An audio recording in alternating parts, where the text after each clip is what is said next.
Assalamu alaikum. My name is Adil Rahim, and I, along with my group members Arfa Yassin and Issa Razak, took on the first project variant for our final EE Lab project, which was a fitness tracking application that was meant to identify errors in the performance of a specific dumbbell exercise. All 10 set repetitions of the dumbbell biceps curl, as shown here, were identified as belonging to one of 5 classes, as shown here. Class A was the correct method of performance, while classes B to E were flawed in unique ways. Our task was to design an algorithm which could predict the class of a sample exercise to an accuracy of at least 50%, and we were able to achieve an accuracy of around 82%. To do this, we had to use values sourced from Inertial Measurement Unit, also known as IMU. An IMU is made up of 9 sensors, 3 gyroscopes, 3 accelerometers, and 3 magnetometers. The 3 gyroscopes provide the angular velocity of the IMU in 3 dimensions. The 3 accelerometers provide linear acceleration of the IMU in 3 dimensions, and the magnetometers provide position of the IMU relative to the magnetic field of the Earth in 3 dimensions. And each IMU provides readings from each sensor at a specified frequency. The data we were to use was collected using the 4 IMUs located at these different points of the exerciser's body, each operating at a frequency of 45 Hz, which means we were receiving 45 signals from each sensor per second. We were provided with a CSV file that contained these IMU values for 864 exercise samples, accounting for the extra values provided in addition to all the IMU signals such as average acceleration and Euler angles, which are interrogated forms of the gyroscope reading. We had a lot of data to work with. The first 3 tasks were short work, mostly related to the organization and preparation of the data we had been provided with. We identified the names of each person involved in the experiment, i.e. the persons who were carrying out the exercises, and then outputted their names in reverse alphabetical order using a few built-in functions and a loop. We then graphed the signals from the IMU attached to the belt against time with separate graphs for each type of sensor. This gave us an idea of the general trend followed by the signals from each sensor located at the belt. For example, we were able to see that variation in the magnetometer readings for the belt was minimal, which makes sense because there is little movement of the belt region through space during a dumbbell exercise. We then moved on to identifying the corrupted signals from the IMUs. We did this by computing Fourier transforms of the 52 columns containing data from the 4 IMUs. Since it is mentioned that the signals are corrupted by high frequency, the Fourier transform of the corrupted signals are expected to show a spike at a higher frequency value. There was only one signal that aligned with this logic, and that is the roll belt vector. This vector contained the integrated form of gyroscope readings of the belt's IMU relative to the x-axis. To uncorrupt the signal, we applied a low-pass filter and then computed the inverse Fourier transform of the filtered signal. We then moved on to learning how to identify features, which is what we use to actually begin a prediction of classification. Features are enumerated forms of information that we source from the various IMU signals provided to us. These included various statistical values such as the mean of the total acceleration of the belt or the mean of the pitch of the forearm. Using these, we were to create math that we would apply on our experimental exercises in order to classify them. After identifying the built-in functions in MATLAB that we could use to calculate these features, we used a loop to create a features matrix containing specific features for each experiment and removing the sample exercises that were too short for our purposes. This is the loop which ran 864 times, one iteration for each exercise. First, we extracted all the rows in the data table that corresponded to the exercise index that the loop was currently on.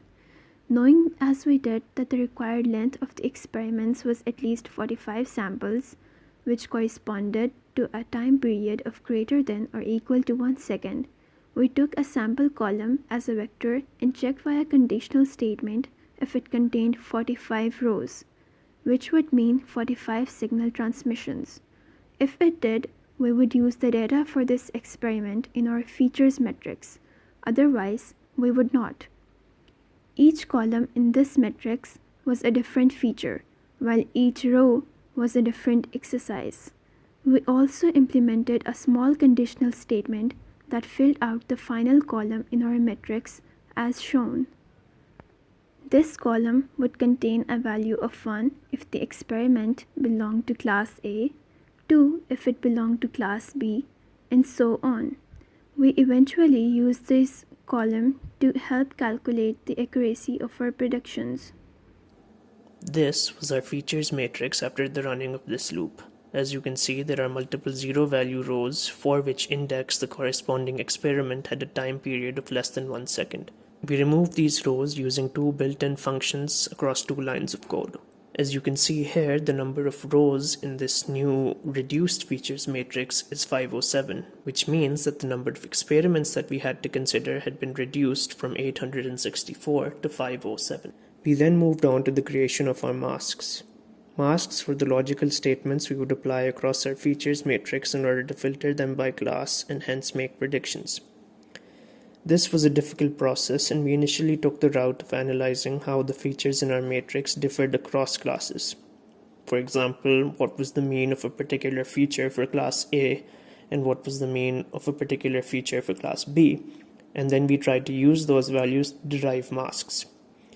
However, this approach did not deliver the level of accuracy we required, since the values of the features are full of anomalous points and had very large spreads, frequently overlapping across classes.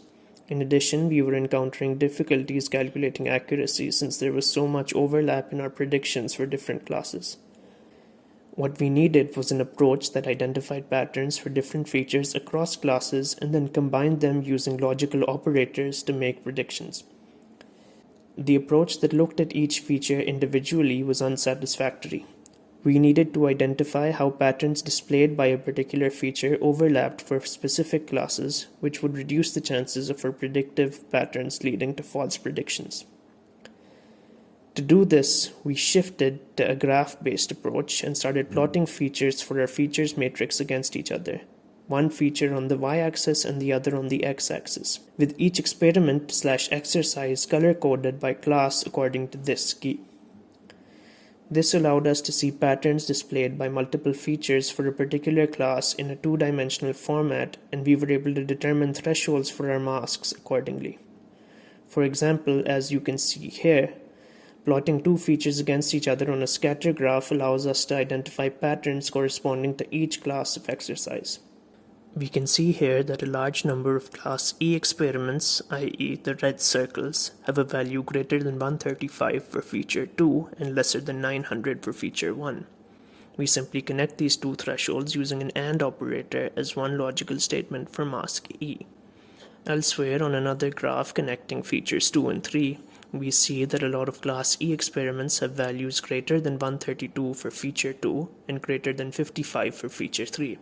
We connect these two thresholds again using an AND operator, and in mask E, the two statements that we just created are connected using an OR operator, so that if either one is met, the algorithm will predict that this specific experiment is of class E. After this, the only thing left for us to do was identify these pockets of features that corresponded to specific classes and create as many thresholds as were easily identifiable. We would then integrate them into a single mask using simple logical operators. In the process, we created 10 more features than the ones we had been provided with and plotted them against each other in search of more patterns that our class features followed. We ran through this entire process for every single class. After coming up with these masks, the rest of the code became easier to execute. First, we calculate the total number of experiments of each class for use in our finer accuracy calculations.